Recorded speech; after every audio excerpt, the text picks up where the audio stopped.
자, 현지 연결해서 상황부터 살펴보도록 하겠습니다. 네, 신한글로벌 김선영 특파원 연결하겠습니다. 안녕하십니까? 예, 안녕하십니까. 김선영입니다. 네, 오늘 마감 어떻게 됐는지 먼저 살펴주시죠.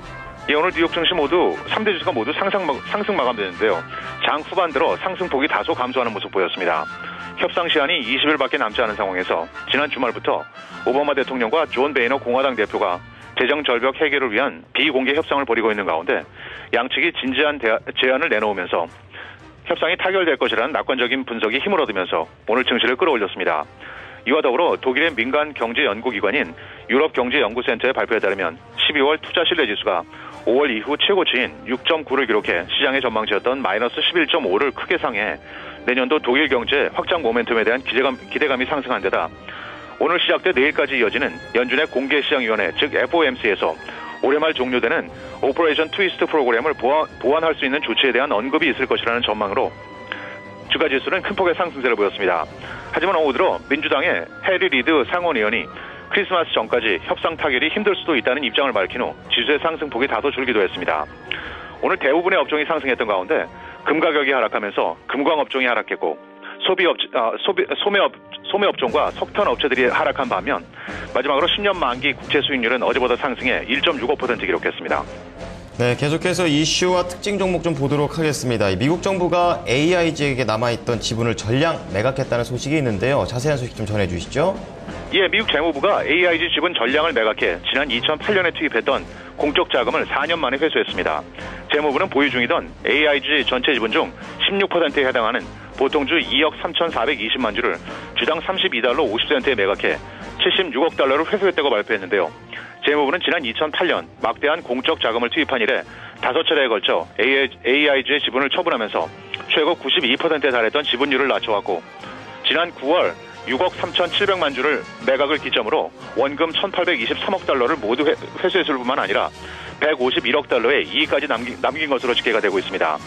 재무부는 금융위기 이후 AIG가 구조조정을 추진해오면서 납세자들의 세금을 모두 갚을 수 있는 강한 사업구조를 회복하는 데 성공했다고 덧붙이면서 비핵심 자산 매각 등으로 사업 규모는 거의 절반 수준으로 줄어들었다고 설명하고 있습니다. 오늘 AIG는 4.5%가 상승해 35달러 25센트의 거래를 마감했습니다. 오늘 주요 종목별 움직임 보겠습니다. 오랜만에 애플의 주가가 2% 반등하면서 오늘 나스닥 지수의 상승을 이끌었는데요.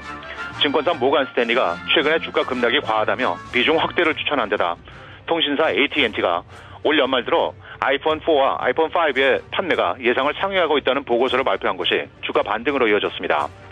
의류 판매 얼반 아웃피터스는 증시의 전망을 상회한 분기 실적에 5% 상승했고 증권 리서치 회사인 캡스톤이 목표 주가를 26에서 35달러로 상향 조정했다는 뉴스에도 불구하고 페이스북은 강보합권에서 거래를 마감했습니다. 증권사 모간 스탠리는 금융당국에 내년도 자사주 매입을 하겠다는 계획을 제출하고 승인을 기다리고 있다는 소식에 4.6% 상승했고 소매업체 달러 제너럴은 저조한 수익 발표에 8% 급락했으며 마지막으로 미국 2위 항공사 델타 항공은 총 3억 6천만 달러에 버진 아틀란틱의 지분 49%를 인수해 향후 대서양 노선을 확대할 것이라는 기대감으로 5.3% 상승했습니다. 자, 이제 경제 지표들 하나씩 좀 살펴보도록 할까요? 미국의 10월 무역 적자가 전월 대비 좀 늘어난 것으로 나타났는데 자세한 내용 전해주시죠. 예, 연방 상무부에 따르면 지난 10월 미국의 무역 수지 적자 규모가 수출 부진으로 인해 422억 4천만 달러를 기록한 것으로 집계됐습니다. 이 같은 수치는 9월에 402억 3,800만 달러 대비 소폭 증가한 것이었지만 시장의 전망치에는 약 4억 달러 미치지 못한 수준이었습니다. 수출 부진이 이 같은 적자폭 확대를 가져왔는데요.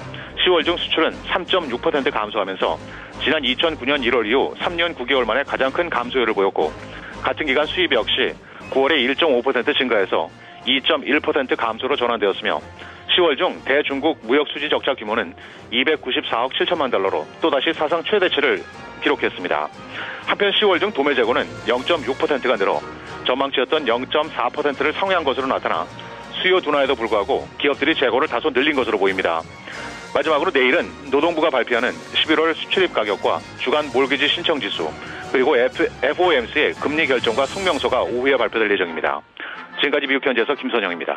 네, 연구원님 오늘 말씀 감사합니다. 예, 감사합니다. 네, 신한글로벌의 김선영 연구원과 함께했습니다. 자, 계속해서 뉴욕장 흐름과 업종 그리고 특징 종목 그리고 유럽과 상품 시장 마감까지 알아보도록 하겠습니다.